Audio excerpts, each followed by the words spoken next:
Hi friends, welcome to JP news Tamil.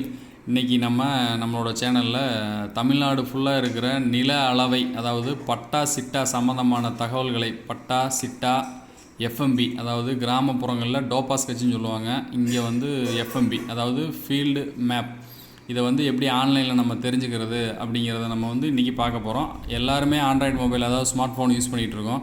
இதுக்காக ஒரு net சென்டருக்கோ, ஒரு இசேவை மையத்துக்கோ, ஒரு லேப்டாப்போ, கம்ப்யூட்டரோ எதுவும் தேவையில்லை. நம்ம போய் அரசு அலுவலகங்களை செக் பண்ணணுங்கிற அவசியம் இல்லை. நம்மளே நம்ம கையில் இருக்கிற மொபைல்லையே இதுக்குண்டான வசதிகளை தமிழ்நாடு அரசு விட்டுருக்காங்க. வெப்சைட் இருக்குது. இதில் இருக்கிற தகவல் தான் அங்கேயும் இருக்கும். 100% தகவல் ரெண்டு பக்கம் ஒரே மாதிரி தான் இருக்கும்.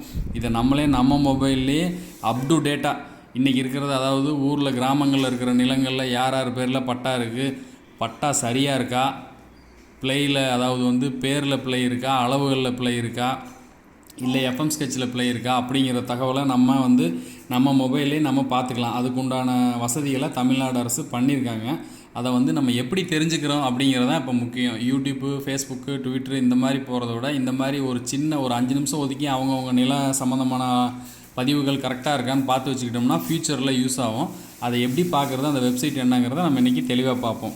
அதாவது தமிழ்நாடு அரசு, நீங்கள் அந்த லிங்க் நான் டிஸ்கிரிப்ஷனில் கீழே கொடுக்குறேன். அந்த லிங்கை கிளிக் பண்ணிங்கன்னா அந்த வெப்சைட்டுக்கு போயிடும். அந்த வெப்சைட்டுக்கு போனீங்கன்னா இந்த மாதிரி வரும். அதாவது நில உரிமை நகல் பார்வையிட, நில உரிமை பட்டா புலப்படம் சிட்டா நகர நில அளவை. நகர நில அளவை அதாவது நகராட்சியாக இருந்தாலும் சரி, சென்னை மாநகராட்சி, மற்றபடி பெரிய பெரிய எந்த மாநகராட்சி, அதாவது திருப்பூர் மாநகராட்சி, எந்த மாநகராட்சியாக இருந்தாலும் நீங்கள் இதை உள்ளே போயிட்டு உங்கள் பர்டிகுலர் ஏரியாவோட சர்வே நம்பர் இதெல்லாம் போட்டிங்கன்னா நம்மளே நம்மளோட வீடாக இருக்கட்டும், விவசாய நிலமாக இருக்கட்டும், பட்டா சிட்ட விவரங்களை நம்மளே தெளிவாக பார்த்துக்கலாம். அதில் எதுவும் குறை இருந்தால் அதுவும் மனு கொடுத்து எப்படி அப்ளை பண்ணுறதுங்கிறது இதிலேயே தெரிஞ்சுக்கலாம். இதை நம்ம எப்படிங்கிறத இப்போ நம்ம பார்க்க போகிறோம்.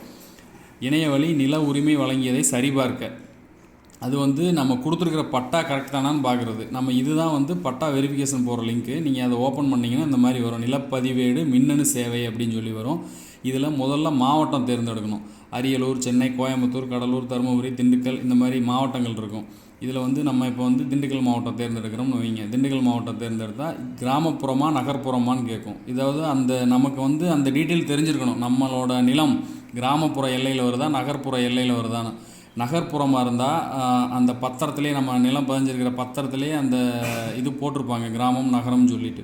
இப்போ கிராமப்புறம் தேர்ந்தெடுக்கிறோம்னு வைங்க. இதை சமர்ப்பி கொடுத்தோம்னா அதில் வட்டம் கேட்கும். இப்போ திண்டுக்கல் வட்டத்தில் வட்டம் பார்த்தோம்னா நம்ம ஆத்தூர், திண்டுக்கல் கிழக்கு, திண்டுக்கல் மேற்கு, இத்தனை வட்டம் இருக்குது. இதில் நம்ம வட்டம் தேர்ந்தெடுக்கணும். இப்போ வேடசந்தூர் வட்டத்தை தேர்ந்தெடுக்கிறோம்னு வைங்க. அதில் கிராமம் கேட்கும். இதில் என்ன கிராமம் தேர்ந்தெடுக்கிறோம் அப்படிங்கிறதான் இப்போ விஷயம். இப்போ அவங்க பர்டிகுலர் பத்திரத்தில் இருக்கிற கிராமம் என்ன கிராமம் தெரியணும். இப்போ நம்ம அந்த கிராமத்தை தேர்ந்தெடுத்துட்டு போனோம்னா அதுக்கப்புறம் சர்வே நம்பர் கேட்கும். சர்வே நம்பர் போடணும். இப்போ கிராமம் தேர்ந்தெடுத்ததுக்கப்புறம் பட்டா சிட்டா விவரங்களை பார்வையிட, அதாவது பட்டா எண்ணா இல்லை புல எண்ணா. புல எண்ணுங்கிறது சர்வே நம்பர். சர்வே நம்பர் ஒவ்வொரு பத்திரத்துக்கும், ஒவ்வொரு நிலத்துக்கும் புறம்போக்கு நிலமாக இருந்தால் கூட அதுக்கு சர்வே நம்பர் கொடுத்துருப்பாங்க கவர்மெண்ட் ரெக்கார்டில். பட்டா நம்பருங்கிறது நம்ம வச்சுருக்கிற பட்டாவை வச்சு தெரிஞ்சுக்கிறது. இதில் 2ல் 1 தெரிஞ்சிருந்தாலே நீங்கள் அந்த டீட்டெயிலை பார்த்துடலாம். இந்த பட்டா எண், புல எண் ஏதாவது ஒன்று தெரிஞ்சிருக்கணும். இப்போ எடுத்துக்காட்டுக்கு புல எண், அதாவது சர்வே நம்பர் மட்டும் தெரிஞ்சிருக்குன்னு வைங்க. அதில் இந்த இடத்துல புல எண் அப்படிங்கிற காலத்தில் நம்ம அந்த சர்வே நம்பரை என்ட்ரு பண்ணணும். அதாவது 158 அப்படிங்கிறது தான் சர்வே நம்பர் அப்படின்னு போட்டோம்னா அதில் சப்டிவிஷன் இருக்கும். அந்த சப்டிவிஷன் என்னன்னு நம்ம தெரிஞ்சிருக்கணும். 158 போட்டு நம்ம இதில் இத்தனை சப்டிவிஷன் வருது, 1A, 1B, 2A, 1, 2A, 2. இப்போ பாருங்கள், ஒவ்வொரு சர்வே நம்பர்லையுமே சப்டிவிஷன் 1ல் 1, 1, 2, 3 இருக்கும். 1ல் 1A, 1B, 1T, இந்த மாதிரி 20 சப்டிவிஷன் கூட வரலாம். சென்னை சிட்டிலலாம் பார்த்தீங்கன்னா 100 சப்டிவிஷன் வரும். இப்போ இந்த 1Aங்கிற சப்டிவிஷனை தேர்ந்தெடுத்தோம்னா அதாவது அங்கீகார மதிப்பை உள்ளிடவும் இருக்கும். அந்த இது வேறு எதுவும் இல்லை, கீழே இருக்கிறது இந்த சீக்ரெட் கோடு, அந்த 7Bன்னு இருக்குது பார்த்தீங்களா. 7 அந்த அது சிட்டிஸ் எப்படி இருக்கோ, கேப்ஸில் இருக்கோ, ஸ்மாலில் இருக்கோ, அதை நம்ம பார்த்து நம்ம அப்படியே டைப் பண்ணணும். 7BW R78 அதான் அந்த நம்பர். அந்த நம்பரை நம்ம போட்டு சமர்ப்பின்னு கொடுத்துட்டோம்னா நமக்கு அந்த நம்ம என்ன சர்வே நம்பர் இன்புட் கொடுத்தோமோ அதுக்குண்டான பட்டாவோட டீட்டெயில் இதில் கிளியராக வந்துடும். யார் யார் பேரில் பட்டா இருக்குது அப்படிங்கிற டீட்டெயில் வந்துடும். இதுவே இங்கே கூகுள் க்ரோமில் யூஸ் பண்ண, மொபைலில் யூஸ் பண்ணும்போது யூசி ப்ரௌசர் வேறு எதுலேயுமே டவுன்லோட் ஆகாது. நீங்கள் கூகுள் க்ரோம் யூஸ் பண்ணிங்கன்னா மட்டும் இந்த பிரிண்ட்னு ஆப்ஷன் கேட்கும். நம்ம யூஎஸ்பி கனெக்ட் பண்ணி நம்ம இதவே பிரிண்ட் பண்ணி எடுத்துக்கலாம். நம்ம பேங்க்கில் லோன் சம்மந்தமாக போகும்போதோ இல்லை ஒரு அரசு அலுவலகங்களில் நம்ம பட்டா நகல் காண்பிக்கும் போதோ இந்த பிரிண்ட் ஆப்ஷனை யூஸ் பண்ணி நம்ம பிரிண்ட் போட்டு எடுத்துக்கலாம். இது இந்த பார்கோடோட சேர்த்து வரும். இந்த பார்கோட் வெரிஃபிகேஷன் வந்து அவங்க அதில் நம்ம பண்ணிப்பாங்க. இந்த பார்கோட் ஸ்கேன் பண்ணாலே நம்ம நிலத்தோட டீட்டெயில் அதில் அவங்களுக்கு அக்யூரேட்டாக வந்துடும். இப்போ இதுவே வந்து நமக்கு வந்து பட்டா தேவையில்லை. எனக்கு வந்து என்னோடய நிலம் எவ்வளோ இருக்குது அப்படின்னு நமக்கு அக்யூரேட்டாக தெரியணும்.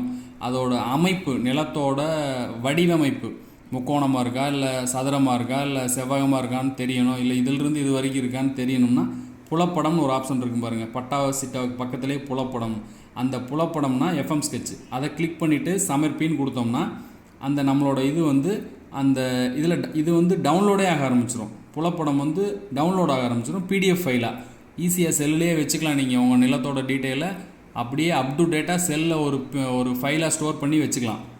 இதில் பாருங்கள், இந்த பக்கம் 163 வருது, இந்த பக்கம் 162, இங்கே ஒரு கட் வருது. இப்போ நம்ம லேண்டில் லைவாக போய் பார்த்தோம்னா இந்த மாதிரி போயிட்டு வாழோடைய போகுதா தெரியுதுன்னு தெரிஞ்சுக்கலாம். இந்த பக்கம் ஸ்ட்ரைட்டாக வருது, இந்த பக்கம் பாருங்கள். இந்த இதெல்லாமே வந்து பக்காவாக அவங்க மெஷர் பண்ணி என்ன சர்வே நம்பரு, இந்த ஸ்கேல் வைஸாக டிஸ்ட்ரிக், தாலுக், வில்லேஜ் வைஸாக பக்காவாக இதே ரெக்கார்டு தான் நீங்கள் லோக்கல் விஓட்ட போய் பார்த்தாலும் தெரியும், தாசில்தார் ஆஃபீஸில் எதில் பார்த்தாலும் இந்த ரெக்கார்டோட காப்பி தான் அவங்களும் வச்சுருப்பாங்க. அதனால் வந்து இதுக்காக பட்டா சிட்டாவுக்காக பட்டானா என்ன சிட்டானா என்ன, இது நிலத்தோட இது தகவல் நம்மகிட்ட இருக்காது, அரசாங்க இது தேடி அலைய தேவையில்லை. நீங்கள் எத்தனை வருஷம் ரெக்கார்டாக இருந்தாலும் இப்போ ஆன்லைனில் அப்லோட் பண்ணிட்டாங்க. அதில் இருக்கிறது கரெக்டாக இருக்கான்னு நம்ம போய் செக் பண்ணிக்கிறது நம்மளோட பொறுப்பு. அதான் வந்து இப்போ வந்து பட்டா சிட்டா எப்படி தெரிஞ்சுக்கிறது. இதுவே வந்து நம்ம நகர்ப்புறமாக இருந்துச்சுன்னா நகர்ப்புறத்தில் இந்த வட்டத்துக்கு பதிலாக அந்த திண்டுக்கல், அப்போ நகர்ப்புறம் தேர்ந்தெடுத்தோம்னா நகர்ப்புறம், அதில் வில்லேஜ், சேம் இதே ஃபார்மாலிட்டி தான் அதுக்கும். அது கேட்குற டீட்டெயில் கொடுத்துக்கிட்டே போனோம்னா இதில் ஈஸியாக நீங்கள் பத்திரத்தில் சொத்து விவரம்னு ஒன்று இருக்கும். அதை எடுத்து கையில் வச்சுக்கிட்டு அதில் என்னென்ன கேட்குதோ அதன் பிரகாரம் நம்ம போட்டு போனோம்னா ஈஸியாக நம்மளோட இது, அதாவது வந்து நம்மகிட்ட இருக்கிற பத்திரமும் அரசாங்க அலுவலகத்தில் இருக்கிற ரெக்கார்டும் ஒரே தான் இருக்கா, இல்லை பேரில் ஏதாவது தவறு இருக்கா அப்படின்னு இருந்துச்சுன்னா நம்ம உடனே கரெக்ஷன் பண்ணிக்கணும். நாளடைவில் விட்டோம்னா அது ரொம்ப பெரிய வேலையாக போயிடும். கரெக்ஷன் பண்ணுறது ரொம்ப கஷ்டமாக போயிடும். இதுதான் சிம்பிள், ரொம்ப ஈஸி. நம்ம அப்டேட்டாக எல்லாமே நம்மளோட சொத்துக்களோட, நிலத்தோட, பூர்வீக நிலம், விவசாய நிலமாக எதாக இருந்தாலும் அது கரெக்டாக இருக்கா, நம்ம பேரில் தான் இருக்கா, மற்றபடி வந்து அதோட அளவுகள்லாம் சரியாக இருக்காங்கிறத நம்ம தெரிஞ்சு வச்சுக்கிறது ஒரு நல்லது. தேங்க்யூ ஃபார் வாட்சிங் மை சேனல். இது உங்களுக்கு தகவல் பிடிச்சிருந்துச்சுன்னா லைக் பண்ணுங்கள். தேங்க்யூ.